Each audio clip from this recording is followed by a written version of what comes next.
नमस्कार विद्यार्थी मित्रांनो, वेदांत क्लासेसमध्ये मी तुमचे स्वागत करते. आज आपण गेल्या व्हिडिओमध्ये 11व्या अर्थशास्त्रातील प्रकरण दुसरे पैसा हे पाहिले होते. त्याचा स्वाध्याय म्हणजे प्रश्न उत्तरं पाहणार आहोत. आपण जेव्हा माझा हा व्हिडिओ पाहत असाल तेव्हा पाहून झाल्यानंतर लाईक आणि सबस्क्राईब करायला विसरू नका. तर आपण ह्या लेसनचे पैसा या प्रकरणाचे स्वाध्याय पाहणार आहोत. तर पहिला प्रश्न आहे, सहसंबंध पूर्ण करा. पहिला प्रश्न आहे, सहसंबंध पूर्ण करा. पैशाचे प्राथमिक कार्य विनिमयाचे साधन. पुढे एक चौकोन आहे, नंतर मूल्य हस्तांतर. पैशाचे प्राथमिक कार्य काय? विनिमयाचे साधन. हे तर बरोबर आहे. तर मूल्य हस्तांतरण याला आन्सर काय असणार आहे?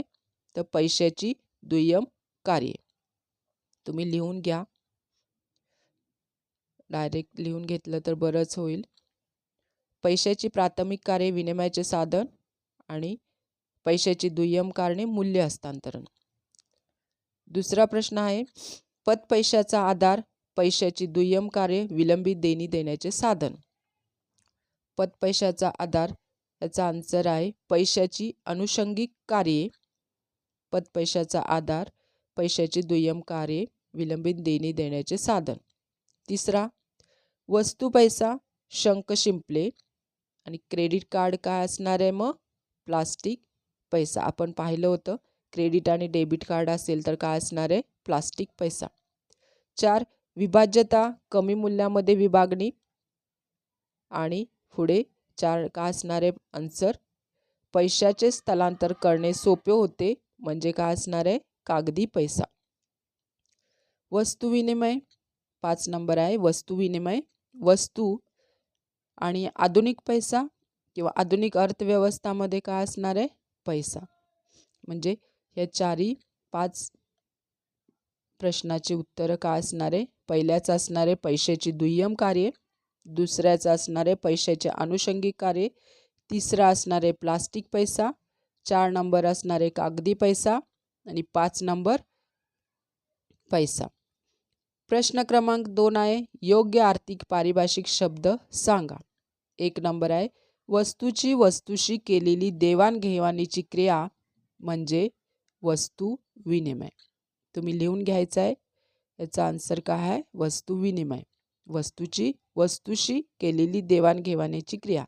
भविष्यात परतफेड करण्याची तरतूद म्हणजे आन्सर विलंबित देणी देण्याचे साधन. 3 नंबर आहे, अशी यंत्रणा ज्यामध्ये चलनाद्वारे फेड करण्याची सोय आहे. अशी यंत्रणा कोणती? तर आधुनिक यंत्रणा. 4 नंबर, तारण या साधनाचा वापर करून खात्यावरील रकमेचे स्थानांतरण करता येते. याचा आन्सर आहे धनादेश. 5, पैशाचे मूल्य संगणकाच्या सहाय्याने हार्ड ड्राईव्ह किंवा सर्व्हरच्या वर साठवता येणे व इलेक्ट्रॉनिक स्थानांतरित करता येणे. याचा आन्सर आहे इलेक्ट्रॉनिक पैसा म्हणजे ई पैसा. 6, असा पैसा जो खाती जमा नाही व सरकारलाही याबाबत माहिती दिलेली नाही. असा कोणता मित्रांनो पैसा असायला हवा?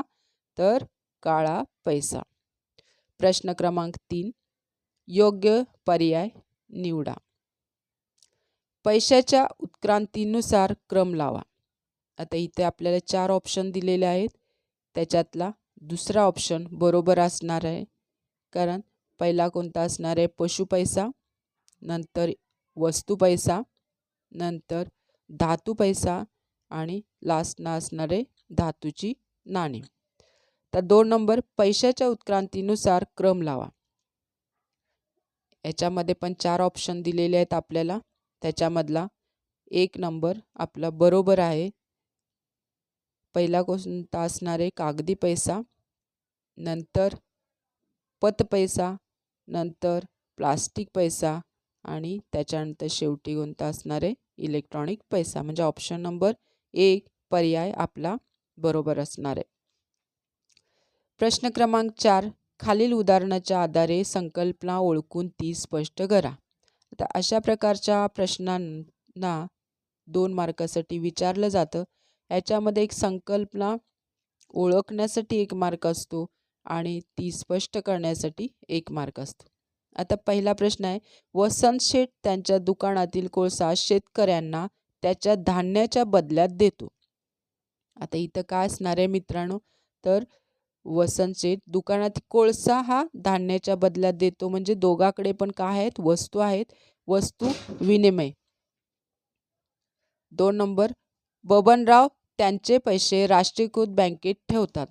दुसरं काय असणार आहे, प्राथमिक ठेव.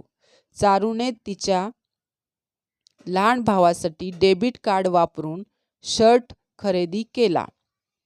डेबिट कार्ड वापरून शर्ट खरेदी केला म्हणजे काय असणार आहे, डेबिट कार्ड क्रेडिट कार्ड हा प्लास्टिक पैसा. 4 नंबर, मालतीने मध्यस्थामार्फत घर खरेदी केले. मध्यस्थाने तिच्याकडून मध्यस्थीचे पैसे रोख घेतले आणि त्याची पावती दिली नाही. म्हणजे असा पैसा कोणता आहे, मी तुम्हाला सांगितलं, ज्याची आपण पावती मिळत नाही किंवा ज्याची नोंद नसते, असा कोणता पैसा असतो, तर काळा पैसा. 5 नंबर, राष्ट्रीय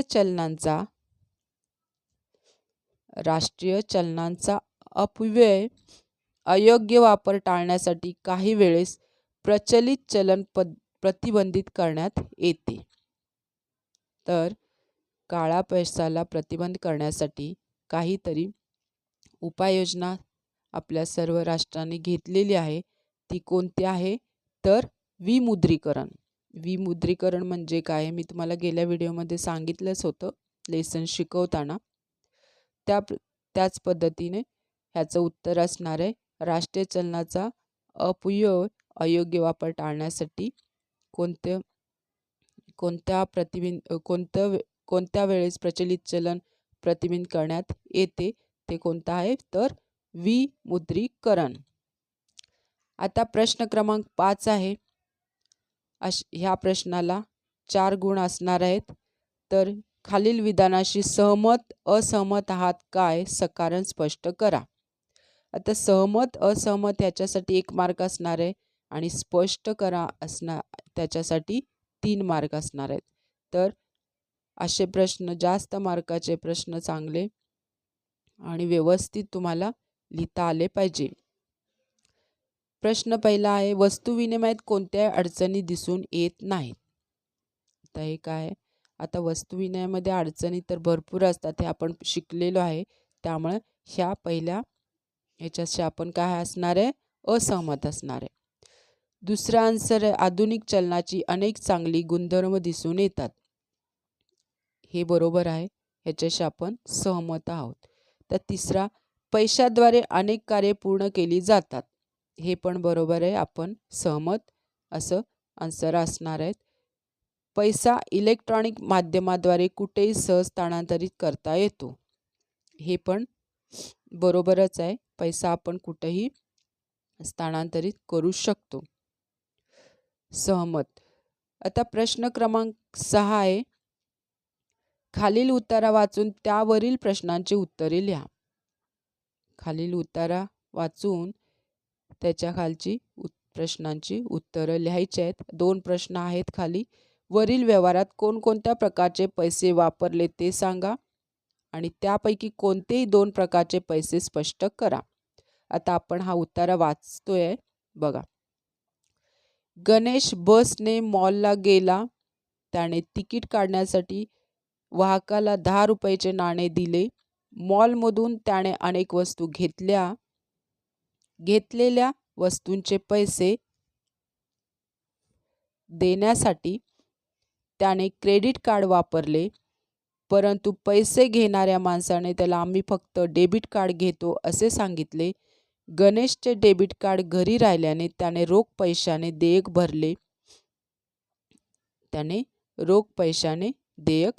भरले. आता बघा, परत एकदा मी वाचते आहे. गणेश बसने मॉलला गेला. त्याने तिकीट काढण्यासाठी वाहकाला 10 रुपयाचे नाणे दिले. आता 10 रुपयाचे नाणे म्हटलेले आहे म्हणजे कोणता पैसा आला, धातू पैसा आलेला आहे, धातूचे नाणे. तुम्ही लिहून घ्यायचं आहे. धातूचे नाणे किंवा धातू पैसा. मॉलमधून त्याने अनेक वस्तू घेतलेल्या वस्तूचे पैसे देण्यासाठी त्याने क्रेडिट कार्ड वापरले. क्रेडिट कार्ड आणि डेबिट कार्ड. कोणता पैसा येणार आहे इथे? प्लास्टिक पैसा. दुसरा कोणता आला पैसा? प्लास्टिक पैसा. नंतर गणेशचे डेबिट कार्ड घरी राहिल्याने त्याने रोख पैशाने देयक भरले. रोख पैशाने देयक भरले म्हणजे काय? त्यांनी कागदी पैसा पण इथे वापरलेला आहे. म्हणजे गणेशने किती प्रकारचा पैसा वापरला? एक धातू पैसा वापरला, 2 नंबर प्लास्टिक पैसा वापरला आणि तिसरा कागदी पैसासुद्धा वापरला. आता दुसरा प्रश्न काय आहे? त्यापैकी कोणते 2 प्रकारचे पैसे स्पष्ट करा. आता ह्याच्यामधले 2 आपण पैसे स्पष्ट करू शकतो. धातू पैसा, कागदी पैसा.